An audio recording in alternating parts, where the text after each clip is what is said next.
So Aid & Bob is a house that has been popular over the past few years. I've reviewed, I believe, Cap d'Antibes. That's one that I really enjoy from the house. Also, their self-titled fragrance is actually quite good. Here we have two brand new fragrances released in 2022. They are called Guethary and Agneta. I'm excited to give you my thoughts on these two fragrances, so make sure to stay tuned.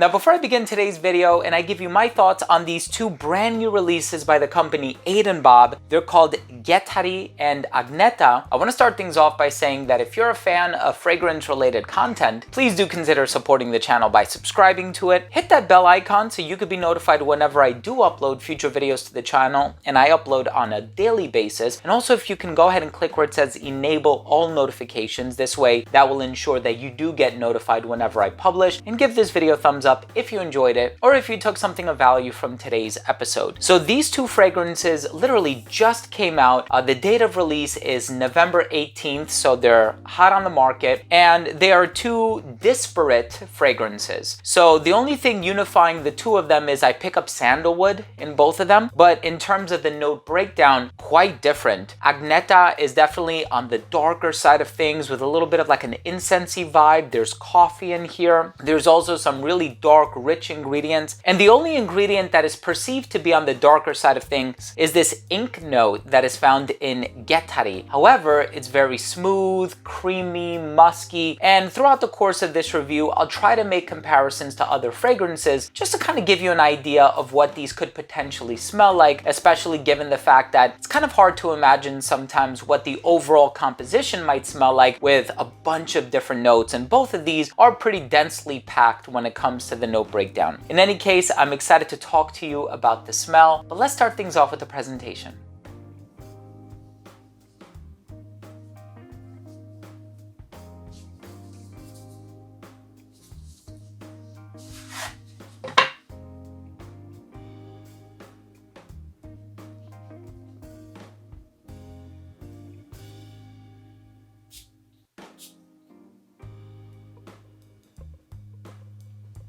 So since we have two fragrances here in front of us, let's go ahead and start off with the first one, which is Guethary, and I believe that's how it's pronounced. I do apologize for my lack of familiarity with the French language, but I believe that's a province in France, if I'm not mistaken. And I looked up a pronunciation key, and I think I'm doing a pretty halfway decent job. But the first one, Guethary, it's very smooth, creamy, musky. It has a little bit of a lactonic vibe, which means it smells a little milky. So it definitely has this smooth, creamy, milky personality about it. You know, I looked at the note breakdown and I saw that there's salt in here. So there's like a salt accord. So I was kind of under the impression initially that this was going to smell a little bit on the oceanic or ozonic side of things. As a matter of fact, I don't really get too much salt if I'm being honest, but it does kind of have like this creamy, musky sandalwood base that is airing on the lactonic side of things. In the opening, you also have pear blossom. So it kind of has like this ambrette, muskmallow, pear blossom, kind of a DNA about it. And I feel like that blends in very nicely with the musk that's sitting in the base. If I had to compare this fragrance to any other fragrance on the market, I would compare it to Another 13 by Le Labo, which I think was or still is a Colette City exclusive. That's a great fragrance, a little hard to come by unless you're buying it during, you know, September, where all of the city exclusives become available everywhere. But this one doesn't smell as synthetic. This one is a bit richer. This one definitely airs more on the natural side of things. I feel like the sandalwood utilized here is pretty high quality, and it definitely has this natural milky slash lactonic vibe to it. This is just a very gentle, very relaxing fragrance, very easy to get along with, perfectly unisex as well. And I do like the fact that it leans more on the natural side of things, which I think will appeal to a lot of people. So this one is very nice, definitely the more versatile one of the bunch, just because it never comes across too heavy. Now the second one, Agneta, now this one I smelled it right off the atomizer and I said, we have something really special on our hands here. So you have vanilla and tonka bean, patchouli, you have amber, you have coffee, a bit of an incensey vibe, and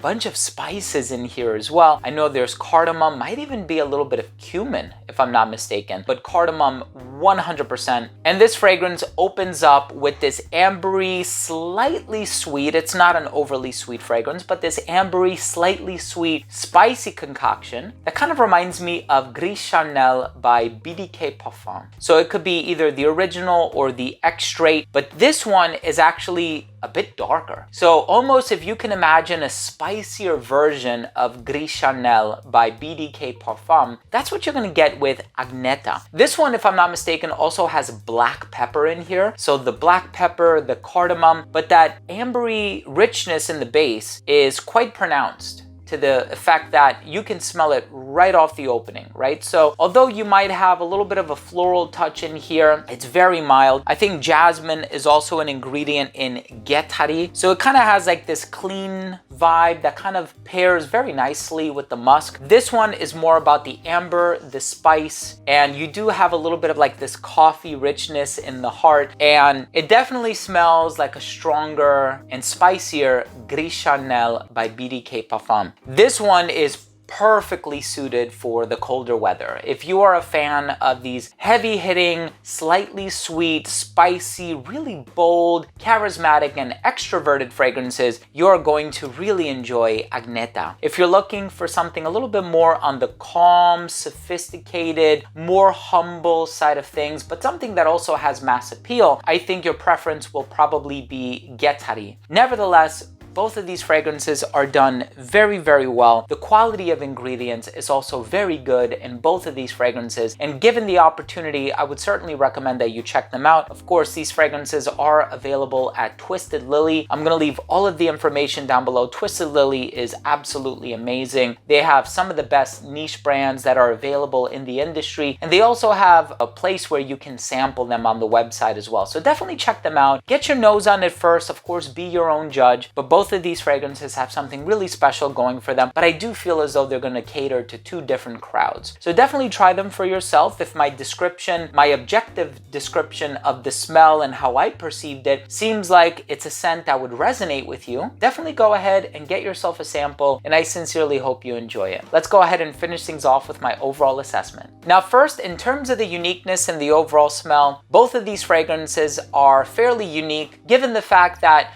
the way that the ingredients are utilized while comparisons were made to other fragrances, that's really just to be used as a loose frame of reference. At the end of the day, I could have compared the first one to Musk Therapy by Inicio Parfum. I just felt like it leaned a little bit more in the direction of Another 13. So these comparisons are not to suggest that these fragrances were inspired by these other fragrances by any means, but it's just to give you a very loose frame of reference of more or less what to expect when you try these fragrances. The overall smell for Guethary is probably going to be a little bit more accommodating than Agneta. Agneta is a little bit bolder, more charismatic, more extroverted, like I mentioned earlier. Longevity on both of them was really good, around 8 hours. The projection, I would say, of Guethary was probably a little bit louder, within an arm's length for maybe about an hour. For Agneta, it was within an arm's length for about 45 minutes, which is negligible. Both of them became right around an elbow's length scent, right around hour 5, right around hour 8, they both became a skin scent. None of them have too many top notes that are incredibly volatile and really jump up off the skin. A lot of these are comprised predominantly, in terms of the distribution of ingredients, of heart and base notes. So it's more focused on longevity rather than projection. So it really is going to depend on what is more important for you, what your personal preference is. Versatility for both of these, I do find like they can both be worn formally. I do think that perhaps Guethary is going to be a little bit more on the casual side of things. Both of them are perfectly unisex in my opinion, and I think both of them can be worn all year round. However, I do feel like Agneta is probably going to be a little bit better in the colder weather. And in terms of the presentation, new bottles, I love this new presentation. I love the accents on the cap and the marble appearance on the cap, the gold hardware, how Aiden Bob is pretty much embossed into the cap. My final verdict on these two fragrances is, if you're looking for two different expressions of the note of sandalwood. One of them is milky, lactonic, creamy, musky, and smooth. The other one is spicy, warm, rich, ambery, and slightly sweet. Check out these two brand new fragrances by Aiden Bob. Again, available at Twisted Lily. Thank you so much for joining me today. I really hope you took something of value from this review. If you did, please do consider supporting the channel by subscribing to it. Hit the bell and give it a thumbs up. Love you guys, and we'll see you tomorrow. Bye.